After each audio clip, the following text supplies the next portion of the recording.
ठाणे शहर में अवैध निर्माण और नागरिक समस्याओं को लेकर राजनीतिक माहौल गर्मा गया है। सोमवार 13 अक्टूबर को शिवसेना ठाकरे गुट, मनसे, राष्ट्रवादी कांग्रेस, शरद पवार गुट और कांग्रेस पार्टी ने मिलकर नगर पालिका आयुक्त सौरभ राव के खिलाफ मोर्चा निकाला और विभिन्न मुद्दों को लेकर उनका घेराव किया। इसके ठीक अगले दिन यानी 14 अक्टूबर को नौपाड़ा क्षेत्र के बीजेपी पूर्व नगर सेवक भी मैदान में उतर आए और आयुक्त कार्यालय के बाहर ठिया आंदोलन करते हुए अवैध निर्माण पर तुरंत और सख्त कार्रवाई की मांग की।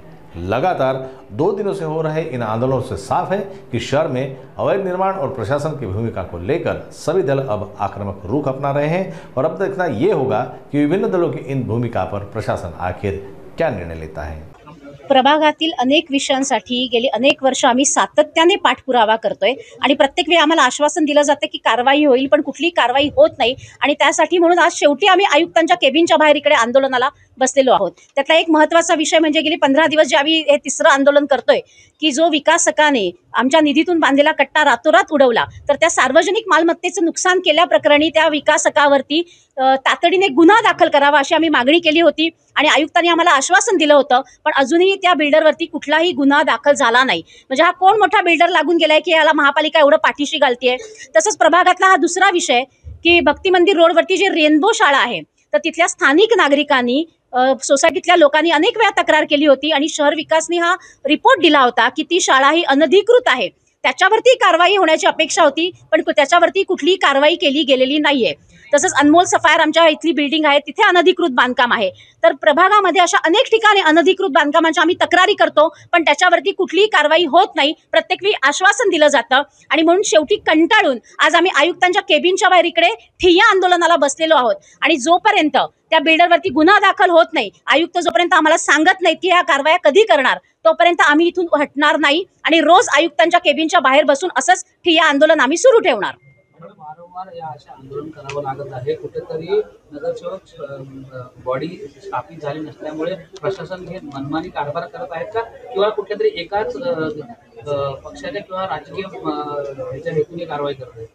नक्कीच काय होतंय की महापालिका काही ठराविक बिल्डर असतील किंवा ठराविक लोक असतील त्यांना पाठीशी घातलं जातंय। म्हणजे एखादा सामान्य ठाणेकर असेल किंवा दुसरा कोणता एखादा व्यक्ती असेल, त्याने एखादा गुन्हा केला की त्याच्यावरती तात्काळ कारवाई केली जाते। मग गेली वर्षभर असेल, गेले सातत्याने कितीतरी महिने आम्ही जर काही गोष्टींचा पाठपुरावा करतोय, कारवाई करण्याची मागणी करतोय आणि जे अनधिकृत आहे त्याच्यासाठी आम्ही मागणी करतोय, तरी कुठलीही कारवाई होत नाही। म्हणजे महापालिकेचा हा मनमानी कारभार तर चालूच आहे आणि मला हे कळत नाही कोणाच्या दबावाखाली हे सगळे काम करतायत। म्हणजे कोणाचा असा दबाव आहे की एखाद्या बिल्डरवरती जेव्हा तो सार्वजनिक मालमत्तेचं नुकसान करतो पण गुन्हा दाखल होत नाही, आयुक्तांकडून आज उत्तर घेतल्याशिवाय आम्ही इथून उठणार नाही।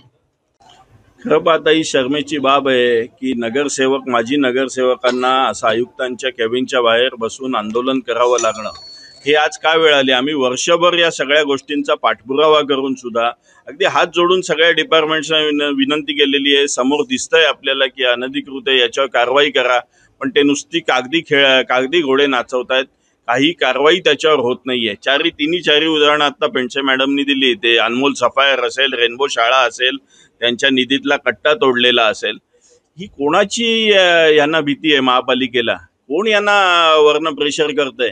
का नाही हे कट्टा तोडत? का नाही या अनधिकृत बांधकामांवर कारवाई करत? काल त्या शिष्टमंडळ ते आलेलं, त्याच्यात आव्हाड साहेब म्हणाले की महापालिका फक्त नौपाडा प्रभागासाठी चालवली जाते का? तर तसं नाहीये, आमच्या इथेही असे प्रकार आहेत की पण ते वाचा फोडून सुद्धा त्याला न्याय दिलेला जात नाहीये। त्यांनी बघावं, आमच्या इथली लोक ही सगळी टॅक्स भरणारी आहेत, तरी सुद्धा त्यांना हे भोगावं लागतंय। दुसरा एक प्रकार कसा असतो, ओसी मिळाल्यावर विकासक गाळे बांधतो पार्किंगच्या जागी, त्याच्यावर दुर्लक्ष केलं जातं। हा निश्चित लोकांना फसवण्याचा धंदा आहे। असे विकासक पण आम्हाला आमच्या प्रभागात नकोत की जे चुकीचं बांधकाम करतील, आणि शहर विकासने याच्यावर लक्ष ठेवलं पाहिजे। ते जाणून बुजून याच्याकडे दुर्लक्ष करतात।